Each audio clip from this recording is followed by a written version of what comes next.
Magandang gabi po sa ating lahat, mga kapatid. Yes, the Lord is good. So, dumating na naman po tayo sa pagkakataon na tayo po ay makikibahagi. Pagsasalusaluhan natin ang banal na hapunan ng ating Panginoon, the Lord's Supper. So, paalala po mga kapatid, ang Lord's Supper po, ang banal na hapunan ng ating Panginoon ay pinapartake lamang po ito o ang mga pwedeng makibahagi lamang po sa Lord's Supper, mga kapatid, ay ang mga una, anak ng Diyos. Alam naman natin kung paano po tayo nagiging anak ng Diyos. Bagamat pinag-aaralan natin, mga kapatid, ang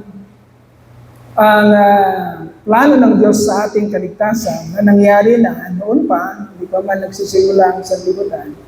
Pero sa atin pong mga limitado, mga tao, meron po tayong mga batayan kung paano po ang isang tao ay napapaloob sa pamilya o kaharian ng Diyos. Okay? Una, sila'y nakakarinig ng salita ng Diyos. Pangalawa, tinanggap nila ang Panginoon tinanggap nila si Yesu Cristo bilang Panginoon at tagapagligtas. Pangatlo, nag-agree sila o nagpa-identify sila bilang mga tagasunod ni Cristo sa pamamagitan ng ano po tayo na-identify bilang tagasunod ni Cristo para natatawag tayong Kristiyano. Ano pong ginagawa muna natin? Yung unang ordinansa, which is, ano po yan? Baptism. Okay? Tinanggap mo ang Panginoon tinanggap mo si Yesu Cristo listen very carefully. Tinanggap mo si Jesus Christ bilang iyong Panginoon, tagapagligtas. And then, ikaw ay nagpa-identify bilang tagasunod niya sa pamamagitan ng bautismo, kaya ka nai-include o naisasama sa isang iglesia. And therefore, sa kabuuan ng pamilya ng Diyos sa buong mundo, spiritually, yun po yung mga tao pwede po lamang makibahagi sa banal na hapunan ng Panginoon. Okay? Sapagkat kung hindi po tayo papaloob sa ganung kautusan ng Panginoon, medyo magkakaroon po tayo ng problema. Okay?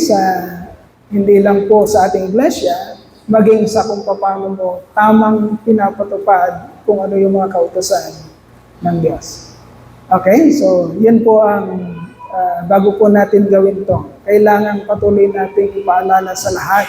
Kung magsasama man po tayo ng mga kaibigan natin, kamag-anak, kapamilya, o anuman, kailangan tayo bilang mga mananampalataya, responsable po tayong ipaliwanag sa kanila kung ano pong ibig sabihin ng banal na hapunan ng Panginoon.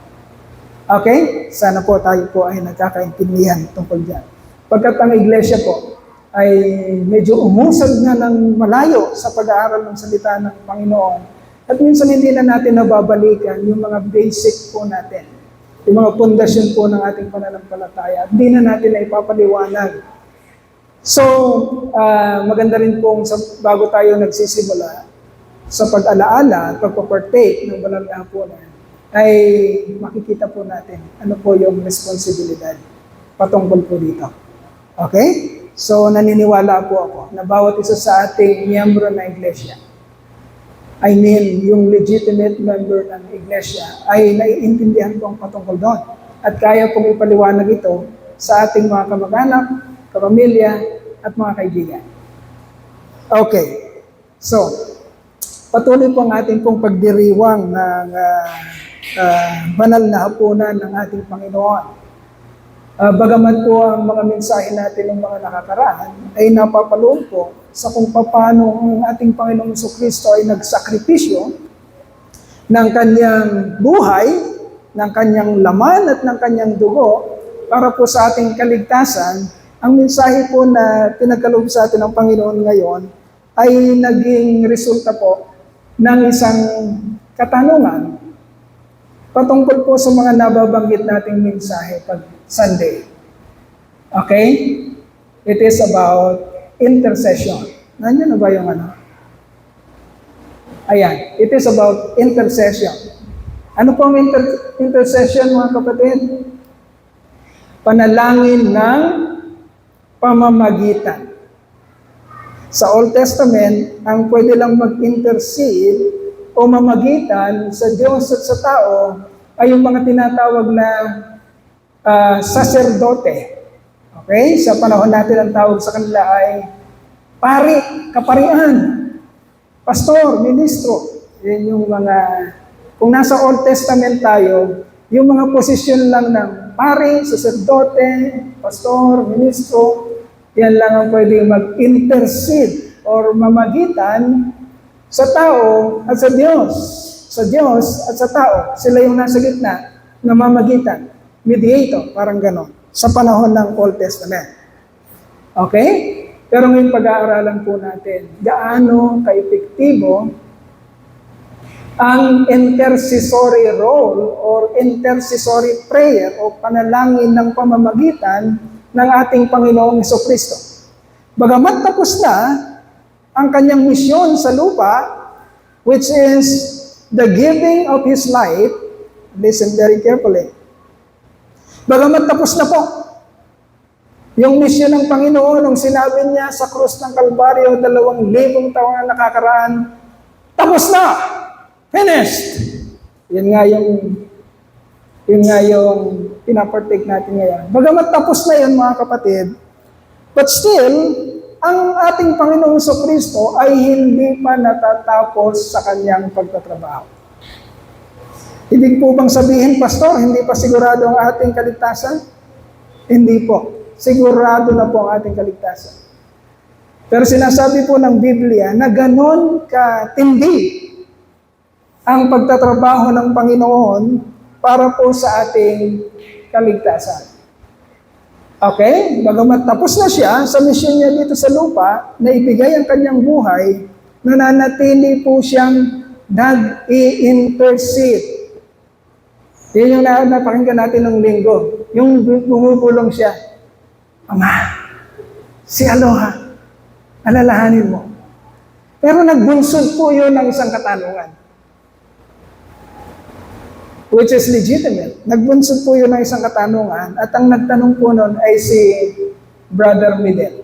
Okay. Ang tanong niya is, Daddy, ano yun? Literal ba yun?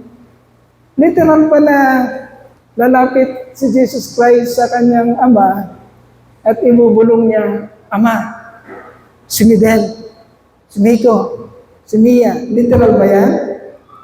Well, mga kapatid, walang namang sinasabi ang hindi naman nilahad sa Biblia kung literal na iyon ay ginagawa ng Panginoon. Although, malinaw na sinasabi ng banal na kasulatan na ang ating Panginoon ay nag-i-intercede.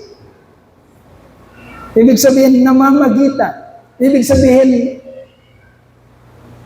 lumuluhog. Okay? So, bagamat hindi natin makikita sa Biblia na ginagawa talaga yun ni Jesus Christ, ngayong nandun na siya sa langit, na bumubulong siya sa kanan ng Ama, pero sinabi yun, or pinakita yun, kung paano ang Panginoon ay nanalangin para sa kanyang mga apostol at sa kanyang mga darating na mga mananampalataya bago niya ibigay ang kanyang buhay sa kinabukasan nung nananalangin siya sa Garden of, anong garden niya? Gethsemane. Okay? Nung nananalangin siya, Ama, dinadalangin ko ang mga taong ibinigay mo sa akin. Mababasa natin yan. But then, wala tayong mababasa sa future o nakasulat man sa Biblia na bumubulong ang Panginoon. But the term intercession implies, mga kapatid, nangangahulugan, nag-i-imply na ginagawa pa ng Panginoon yon hanggang sa ngayon. Okay? To protect and to secure all His followers. Specifically, yung pinag-aaralan natin, listen very carefully, mga hinirang niya. May continuation to, dadali natin to sa ating pag-aaral sa Sunday. Pero magpo-focus tayo sa sinasabi ng banal na kasulatan sa ngayon, prayer meeting, sa aklat ng Hebrews, chapter 7, verses 11 to 28. Ang ating katanungan na sasagutin, mga kapatid, is how effective the intercession of Jesus is. Okay? Paano o gaano kainam, gaano katatag ang panalangin ng pamamagitan ng ating Panginoong Jesucristo para sa kanyang mga hinirang. Listen very carefully, mga kapatid. Kasi ito yung lagi nating sinasabi. Ang mga katotohanang tinatanggap natin o naririnig natin, mga kapatid, ang mga katatagan o kapangyarihan na ginagamit ng Diyos para lumalim at tumatag tayo sa ating pananampalataya upang sa pagdating ng anumang kapagsubukan, hindi lang kapagsubukan, maging pagdating ng mga tukso na araw-araw mong may encounter sa buhay mo, kapatid, nagsisilbi itong moob. Kung meron kang tinatanggap, nare-receive, naririnig at naunawaan, at pinanghahawakan ng mga katotohanan galing sa salita ng Diyos. Okay? So listen very carefully. Gaano ba talaga kainam? Gaano ba talaga ka-powerful, kakapangyarihan kapag ang ating Panginoong Jesucristo ay ibinulong ang pangalan mo sa kanyang Ama. Ama. Si Eloha. Gaano kakapangyarihan yon, kapatid? Basahin po natin ang sinasabi sa Hebrew chapter 7, verses 11 to 28. Hebrews, if you have your Bible, please open your Bible in Hebrews chapter 7, verses 11 to 28.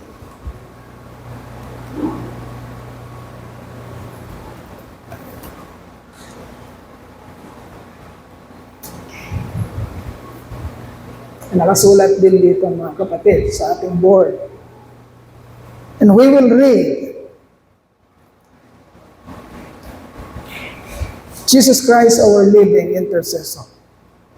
If perfection could have been attained through the Levitical priesthood, for on the basis of it, the law was given to the people, why was there still need for another priest to come, one in the order of Melchizedek, not in the order of Aaron? For when there is a change of priesthood, there must also be a change of the law. Paliwanag natin konti yan, mga kapatid. Baka hindi niyo masundan yan. Ano yung Levitical? Ano yung Aaron? Ano yung priesthood? Ang sinabi natin kanina, ang priesthood, mga kapatid, is ito yung tao o lupon ng mga tao o lipi ng mga tao na ginagamit ng Diyos at nag-a-agree ang tao na mamamagitan para sa kanila sa Diyos. Nung panahon ni Moses, mga kapatid, nung panahon kasi ni Moses, doon dumating ang law o ang batas. Nung panahon ni Moses, merong isang tribo, merong isang lipi na ginamit ng Diyos sa Old Testament kung saan ang tanging purpose nila ay maging tagapamagitan. Priesthood. Okay? Ito yung tribo ni Levi. Young people, nare-recall niyo pa yung 12 tribo na anak ni Jacob, 12 tribes. Okay? Yung isang tribo doon, o isang kapatid, o isang anak ni Jacob doon, ang pangalan Levi. Okay? Doon ang galing yung Levitical priesthood. Levitical priesthood. Listen very carefully. Medyo mawawala kayo dito pagka hindi nyo pinakinggan mabuti. Ang naging ina po ni Levi, ito yung ginamit ng Diyos na maging priest, na maging kaparian.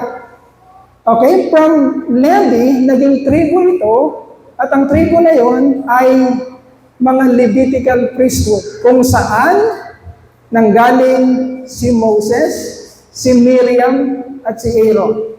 Yung magkakapatid na yon ay galing sa tribo ni Levi. Okay? So kung tutuntunin mo si Jesus Christ, hindi siya galing sa tribo ni Moses. Si Moses from Levi, Levite siya.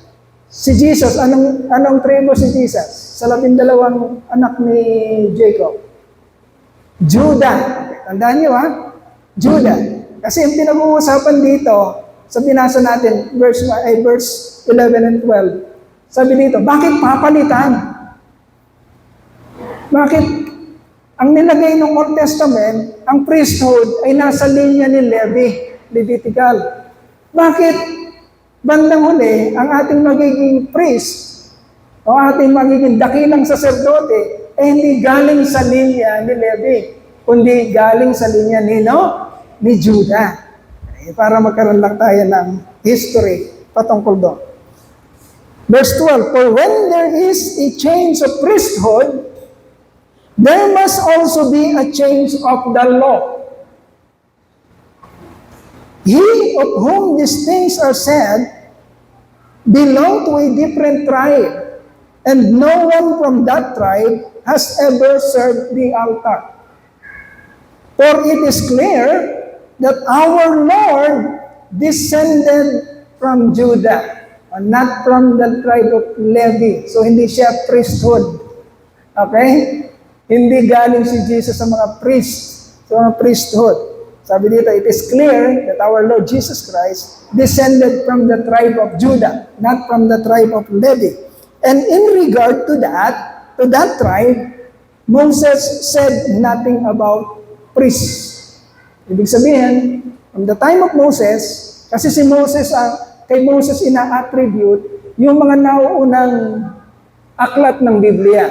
Yung tinatawag nating Pentateuch. Yung first 5 books of the Bible, Genesis, Exodus, Leviticus, Numbers, Deuteronomy, yung unang limang aklat ng Biblia, ina-attribute na ang writer nito ay si Moses. Kaya sinabi dito, Moses, in regard to that tribe, which is Judah, Moses said nothing about priests. Ibig sabihin, walang priest sa tribe of Judah sa panahon ni Moses. Okay? And what we have said is even more clear if another priest like Melchizedek appears. Kung Bible reader kayo, makikilala niyo kung sino si Melchizedek. Okay? Si Melchizedek sino? The king of Salem na lumabas sa istorya sa kapanahunan ni Abraham. Yung unang patriarch natin, Abraham, Isaac, Jacob, Joseph, pagkatapos ni Joseph, Moses, and then all the way to David. So lumabas si Melchizedek, yung king of Salem, and priest of Salem, king and priest of Salem, lumabas siya sa kapanahunan ni Abraham. Wala pang Judah, wala pang Levites, wala pa sino tatay nila? Si Jacob. Okay? Panahon pa lang ni Abraham, yung pinakauna nating patriarka. Okay? Verse 16. One who has become a priest, not on a basis of a regulation as to his ancestry, but on the basis of the power of an indestructible life. Okay. Yung unang priest, sinasabi natin doon, galing siya sa regulation. Ginawa siyang priest dahil sa law, sa regulation. Yung pangalawang priesthood, mga kapatid, in the order of Melchizedek, Hindi siya galing sa anumang regulasyon. Ang kapangyarihan niya is yung indestructible, the power of an indestructible life. Okay? Walang nag-uutos sa kanya, walang nakakasakop sa kanya. Yun yung isang priesthood. Isang priesthood, may regulasyon to. May mga do's and don'ts doon sa isang priesthood. Sa isang priesthood naman, walang regulasyon. Ito'y galing sa Diyos at hindi kailanman to magkakaroon ng pagkakamali at hindi man ito magkakaroon ng, hindi madi-destroy. Kumbaga, pinapatatag kasi natin yung priesthood ni Jesus Christ. Okay? Verse 17. For it is declared, you are a priest forever in the order of Melchizedek. The former regulation, verse 18, is set aside. The former priesthood, ibig sabihin, and law and regulations, is set aside. Itinabi. Kasi darating yung mainam. Yung darating kasi yung hindi na magtatapos. Darating na yung isang makapangyarihan. Okay? Na mamamalagi. Kaya yung unang regulasyon, yung unang priesthood, isinantabi na, the Levitical priesthood. Ang mamamalagi will live forever. That priesthood, yung makapangyarihang priesthood, ay ang priesthood in the order of Melchizedek. Ibig sabihin, the power of indestructible life. Verse 18. Then verse 19, for the law made nothing perfect, and a better hope is introduced by which we draw near to God. Yung unang regulasyon, sabi nito, imperfect. Bakit imperfect? Wala siyang magagawang perfecto. Pag-usapan natin yung mamaya. Pero yung susunod na priesthood, kapatid, can make perfect everything na nais niyang gawing perfecto. At walang makakaharap daw. Okay? And then 20. And it was not without an oath. Others became priests without any oath. But he became a priest, namely Jesus Christ, with an oath when God said to him, the Lord had sworn and will not change his mind. Hindi siya magbabago ng isipan. Sinabi niya sa Panginoong Jesucristo, you are a priest forever. Forever. Because of this oath, Jesus has become the guarantee of a better covenant. Now there have been many of those priests in the Old Testament, many of those priests, napakaraming kaparian sa Old Testament, since death prevented them from continuing in office. Yun ang isang kahinaan ng Old Testament.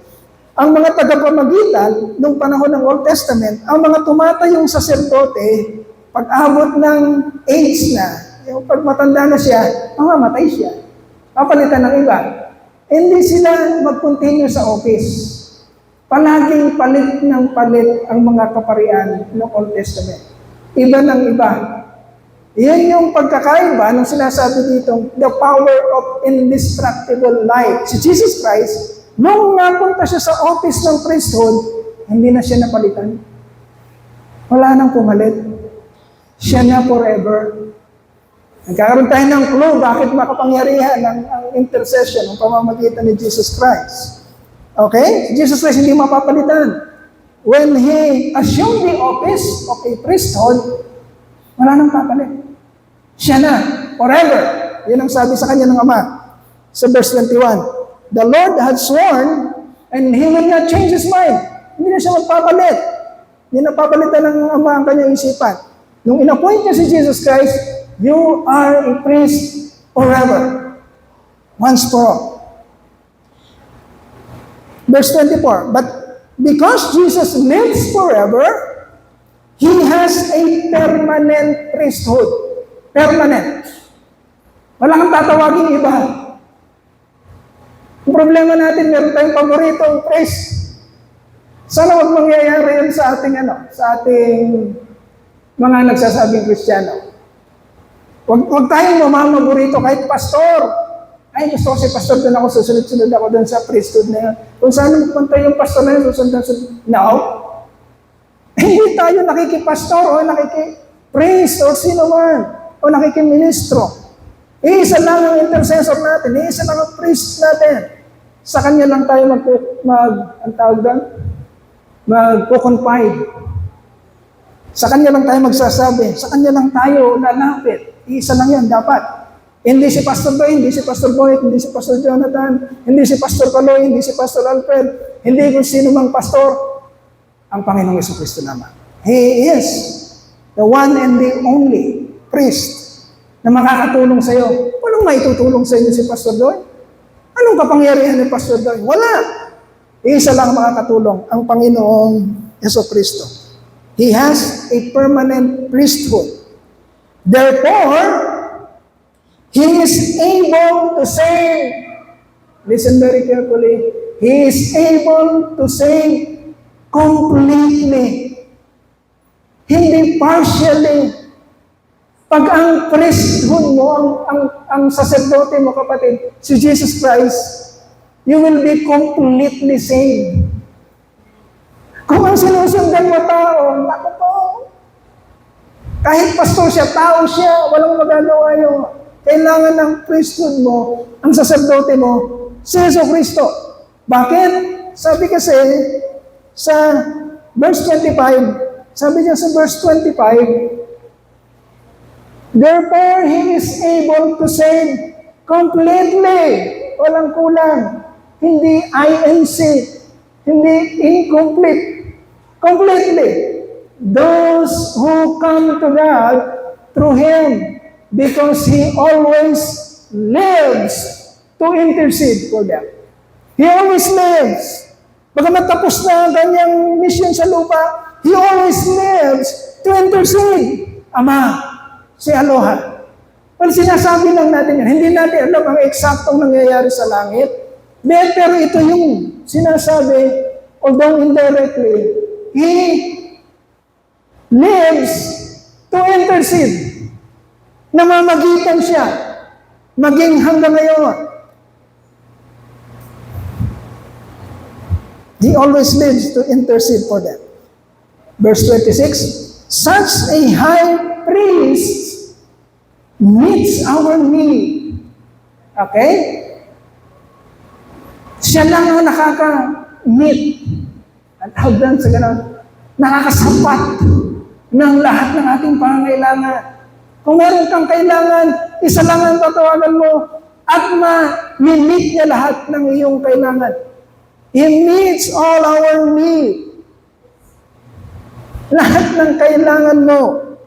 Such a high priest meets our need because one who is holy, blameless, pure, set apart from sinners, exalted above the heavens, unlike the other high priests, unlike the priests of the Old Testament,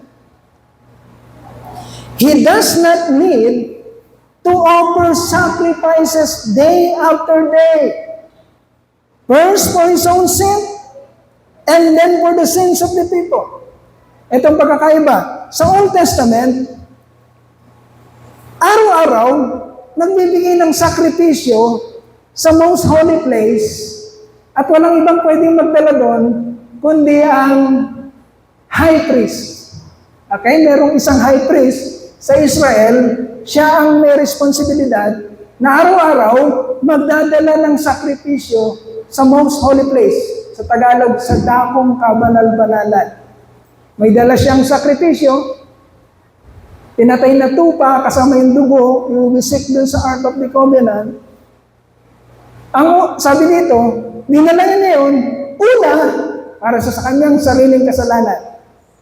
And then, secondly, para sa kasalanan ng kanyang nasasakupan. Okay? Kaya ang high priest sa Old Testament, nagdadala siya ng sacrifice, una para sa kanyang kasalanan. The difference between the high priest of the Old Testament and Jesus Christ is, si Jesus Christ, nung nag-enter ng dakong kabanal-banalan, siya ang dakilang saserdote, siya rin ang sakripisyo. Sa Old Testament, merong high priest, merong dalang sakripisyo, dalawa. Pero yung high priest, may kasalanan din. Kaya yung sakripisyo niya, ng sakripisyong dala niya, ay para din sa kanyang sarili. Una, bago ito maging sa mga nasasakupan. Kaya merong mga high priest, dahil napakataas ng panuntunan ng langit, may mga high priest, lahat ng high priest na pumapasok sa most holy place, tatalian sila. May tali sila hanggang sa labas. May nag-aabang sa labas. Papasok ng dakong kabalan-banalan ng high priest, at pagka hindi, tandaan nyo hindi nag-confess ng kasalanan ng high priest, hindi proper ang kanyang ritual, dead siya. Bigla siyang mamamatay. Ngayon, mararamdaman niya ng mga nasa labas, hindi naman pwedeng pumasok yung mga nasa labas dahil may tali siya. Unti-unti siyang hahatakin palabas. Naiintindihan niyo? Ganun kagrabe ang kondisyon.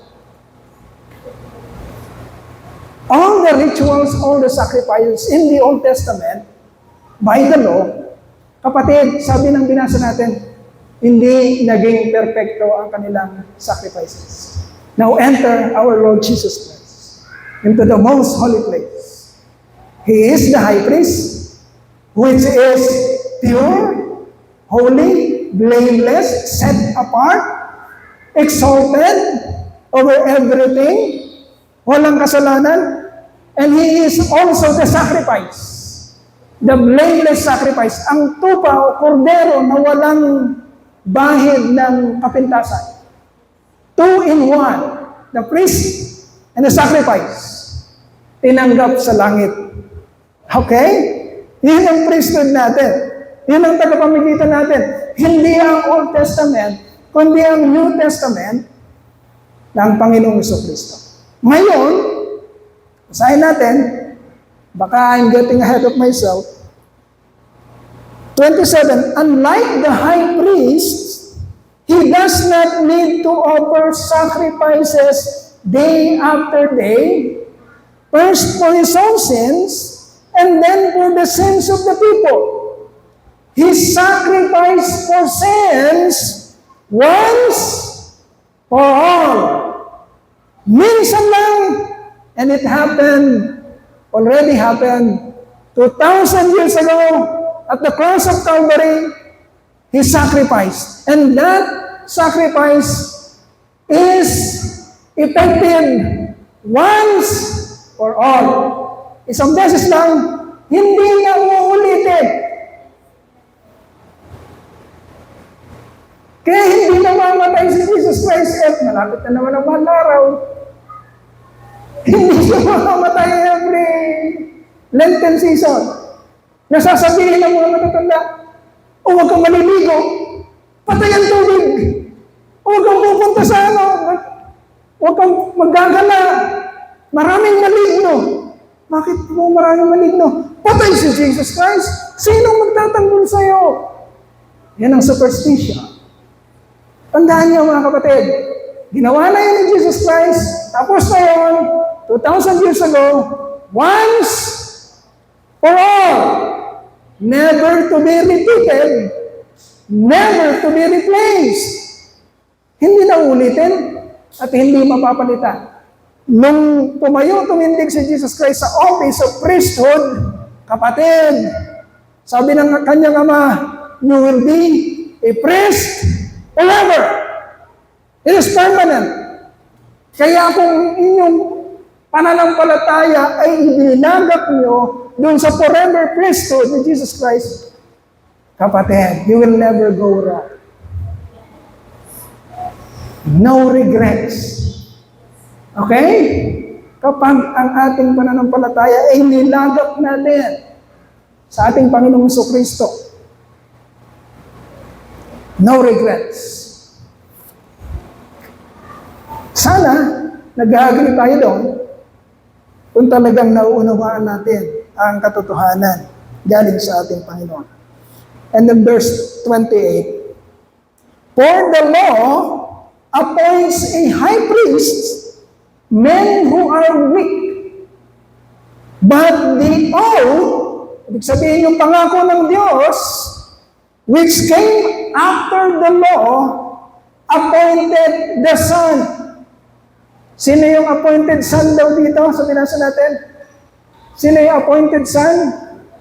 Jesus. Akala ko si Kay Buloy. Sino na yung appointed Son sa binasa natin? Jesus Christ. Wala nang iba. Wala nang ibang pwedeng biglang umete. Ang the appointed Son. No. Nag-iisa ang ating Panginoong Jesucristo. For the law appoints a high priest, men who are weak, but the oath which came after the law appointed the Son, who has been made perfect forever. Hindi lang si Jesus Christ ang perfect, pati yung trabaho niya, ginawa niyang perfecto. Hindi perfecto si Pastor Doy, pero pag nilagay ng ating Panginoon, si Pastor Doy, sa pangangalaga ng isang perfecto na si Jesucristo. 1 Corinthians 15:21. God made Him, Jesus Christ, who had no sin, to be sin for Pastor Doy, so that in Jesus Christ, Pastor Doy might become the righteousness of God. Ang titingnan ng Panginoon sa akin kay Pastor Doy ay hindi yung kasalanan ni Pastor Doy, hindi si Pastor Doy, kundi ang replacement ni Pastor Doy. Okay? Kakantahin namin yan ng mga boys. I am crucified with Christ, and yet I live. Kasama akong pinako niya sa Kristo, ibig sabihin, ang mga kasalanan ko pinapako na. And yet I live. Natanggal ang mga kasalanan ko, pero nananatili akong buhay. Sinong namatay? In our behalf? Jesus Christ. Because God made Jesus Christ as our sin. He nailed it on the cross. Pinatay na. Inalis na. Tinako na ang kasalanan na yun. Tinapos na. Finished. Okay? Yun ang ibig sabihin ng I am crucified with Christ. And yet, I live. Namatay akong kasama ng Panginoong Kristo. Pero hindi akong namatay. Siya, I am still at large. Pero ang kasalanan ko, wala na. My sins are remembered no more. As far as the east is from the west, that far has He taken away my sins from me. If you believe that, kapatid, if you understand and believe that, that is your confidence in Christ. Now, how effective the intercessory of Jesus is? Ibilisan na lang natin, nag-overshoot tayo sa oras. Gaano kainam, katatag ang panalangin ng pamamagitan ng Panginoong Kristo para sa kanyang mga hinirang. It is effective because, number one, it is not on the basis of the regulation or not on the basis of the law, but on the basis of the power of the power of an indestructible life. Okay? Not based on regulation, not based on law, but based on the power of an indestructible life of Jesus Christ. The law is weak because it cannot make anyone perfect. It can only show imperfections of people. Okay, yun lang ang kayang gawin ng law. Hindi niya kayang gawing perfecto ang tao. Ang kaya lang niya ipakita ang imperfection mo, ang mga kamalian mo, ang mga kasalanan mo. The sacrifice of the indestructible life of Jesus, it is the grace of God, is an indestructible power that cannot be destroyed because it is based on God's sovereign choice. He gave mercy, which is given without any condition. Kaya ang ating kaligtasan, mga kapatid, unmerited. Okay? Unmerited. And then, it is effective because number 2, it is guaranteed by an oath. The Lord has sworn and will not change His mind. You are a priest forever. Okay? Kaya kung gano'n ka-epektibo pag bumulong si Jesus Christ, pag bumulong siya sa Ama, gano'n ka-epektibo, papakinggan ito ng langit. Bakit papakinggan ng langit? Because ang Ama mismo nagsabi, Anak, appointed son, you will be the priest forever. Permanent. Kaya ganun katindi ang intercessory role ni Jesus Christ. So, God has promised and He is faithful to fulfill it. God is not a man that He should lie, so we can be assured of what He has said. When God says, sa kanyang anak, ikaw lang ang priest, wala nang iba, and your priesthood will be forever, makaasa tayo na yung honor ng Ama, kung anong pangakong kanyang binitawan, gagawin niyo. So when Jesus Christ whispered your name at the throne of God, throne of mercy of God, kapatid, it is powerful. Kailangan mo lang makita, kapatid. It is powerful. And then, number 3, it is effective because the intercessor lives forever. The intercessory role of Jesus Christ is effective because He, as an intercessor, lives forever. He is permanent. While the priesthood, binanggit natin kanina, the Old Testament, palit ng palit, dahil mga namamatay sila, but Jesus Christ, hindi siya mamamatay. Indestructible life, He lives forever.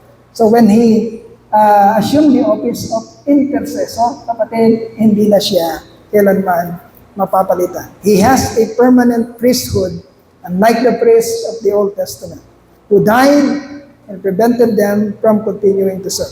And lastly, it is effective because, number 4, the intercessor, Jesus Christ, meet all the standards of eligibility.